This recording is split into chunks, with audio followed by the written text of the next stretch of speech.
My name is Karl. Upon request, I created a new innovative video game. It was a pleasure to work on.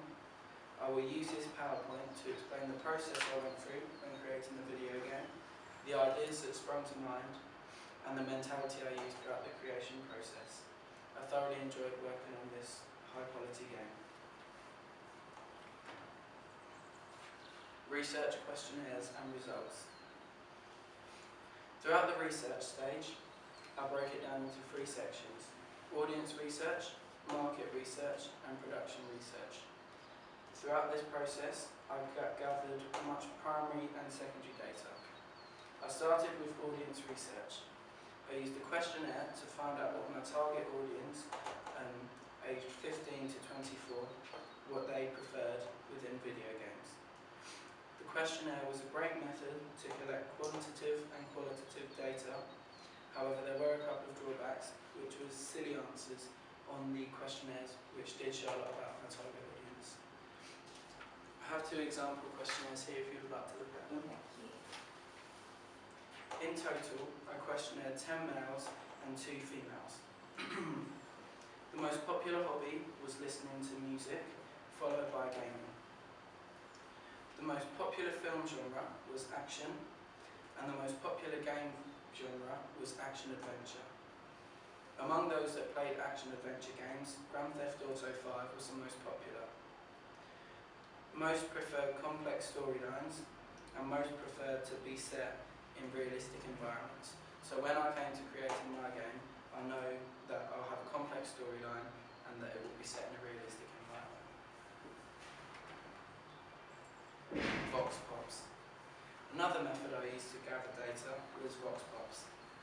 Here, I took people within my target market, recorded our interaction, we talked about gaming and then their more specific preferences when gaming.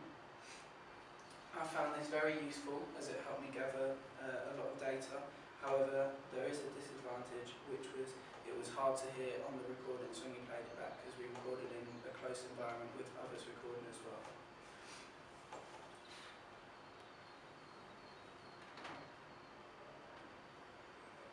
I have my Vox Pop video if you would like to watch it. That's okay, thank you. Okay. Again, from this method of gathering data, I understood that people within my target market enjoy complex storylines, they enjoy social elements of gaming, and they very much like action-adventure games. This means when I come to creating my game, I'll be sure to include social elements so they can play with their friends, and again, complex storylines.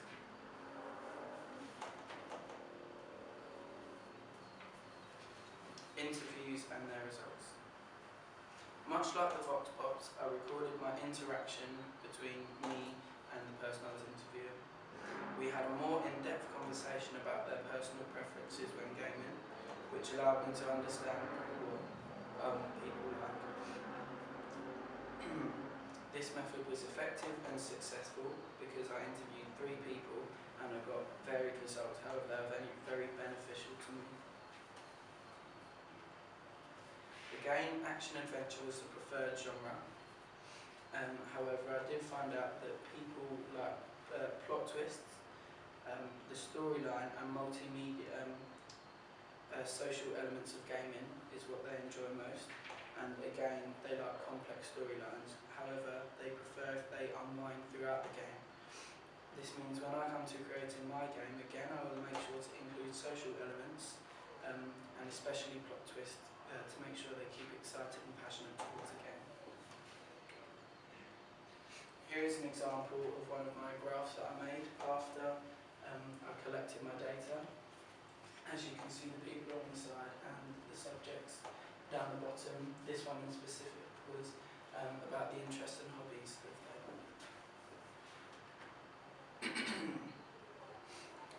market research. I conducted market research to extend my knowledge of the area before continuing further with the project. I used different methods to collect primary and secondary data. This may have been time consuming, which for a small company like Slide could be costly. In addition, it was hard to get a wide geodemographic range on my results. However, I did find it beneficial to me, as when creating the game, I know what people like now.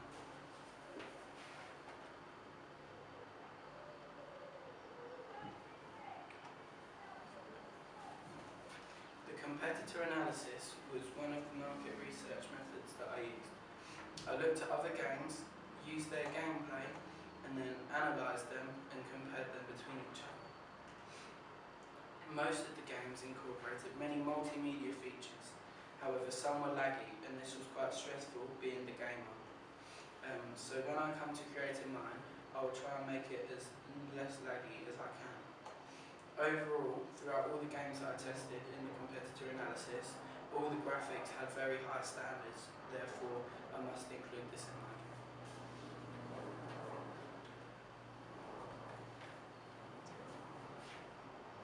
Marketing. When coming to market my game, I think the use of billboards and bus shelters, the adverts at bus shelters, are crucial, as these are what my target market will be seeing most. A lot of the target market, bearing in mind it's 15 to 24, can't drive yet, so they will be seeing adverts at bus stops quite a bit. Therefore, I think it will be a very effective method of marketing. Overall, the market research helped me realise that I should include foreshadowing features in my game to ensure it stays exciting, and a game plot twists. 3 game ideas. My first game idea was Heist Life. This is where a young child was born into a family of notorious criminals who pull off big heists. However, he did not realise until he was a young teenager. He then confronts his family about this issue, and then starts to build with the family and ends up becoming part of the heist life.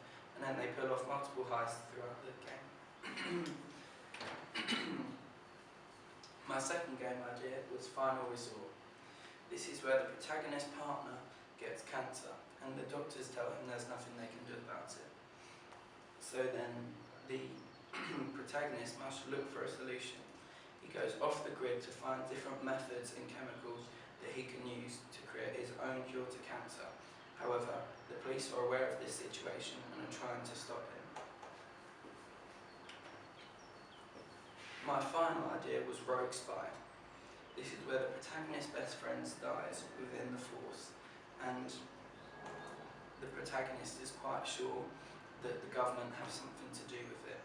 He knows there are secrets to uncover, so he turns on the system to find justice for him and his friends, and put his worries behind him when he carries on throughout the game.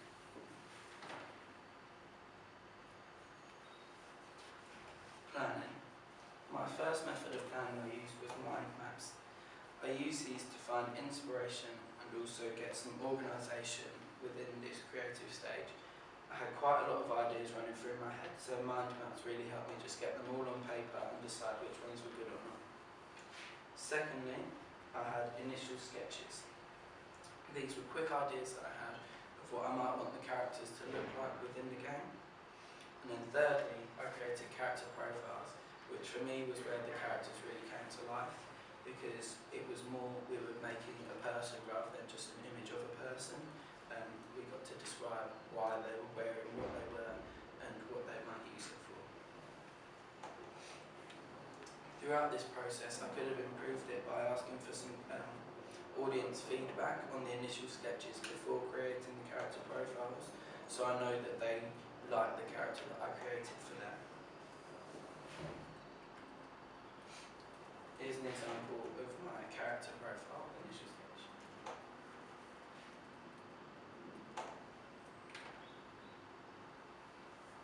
Overall, I feel the game Rogue Spy will be very, very successful, as I have used many processes throughout the research stage to make sure I get a wide array of answers. However, I've been sure to be accurate when collecting it, so I know that the data I get is reliable.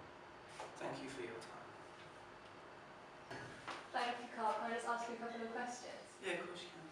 So what budget are you thinking for your game and why? So I think I'm going to have about £250,000 budget, and this is because we want to do thorough research to make sure we thoroughly understand our target market before creating the game, meaning though we're going to spend quite a lot of money on it, we know that our audience is going to like it. And then we've got the script writing and creation process, which is going to take up most of the money. However, considering we've done such thorough research, I don't think there'll be a problem putting more money in it if need be, because we know that they're going to like it. Good, thank you, Karl. And could you also tell me a couple of existing games that you looked at and what you learned from them? Yeah, so the first game was Mirror's Edge. I've played that quite a bit from me just being a previous gamer in my spare time. This was because it has a modern, futuristic, realistic environment. So considering in the research that we carried out, people told us firsthand that they wanted realistic environments. So that was the first place to start for me because it's the coolest one that I've played in my opinion. So I just thought I'd see what, pay more attention to the details when I'm playing the game, so I can look at the environment. And then the second game was Grand Theft Auto 5. Me and my friends like to play online on that game fairly frequently because we just really enjoy the social elements of it, and we just thought it would be successful if we could find out what makes their games so successful, especially the social elements. So what would you include in your game based on that? They had the online feature where we can all play together. They had the sub-games, so like team deathmatches, we can race together online, we can do like team shootouts, we can do submissions, we can go and collect packages and parcels and take other gangs out, things like that, and it's all just really fun that we can all just get stuck into, and like it's a team effort, so the combined end result is from everyone's contribution towards the game, which we really like to do, hence why we play it quite a lot. So if I could incorporate some sort of online missions like that into Rogue Spy, I think it would be even more successful. Perfect, thank you very much.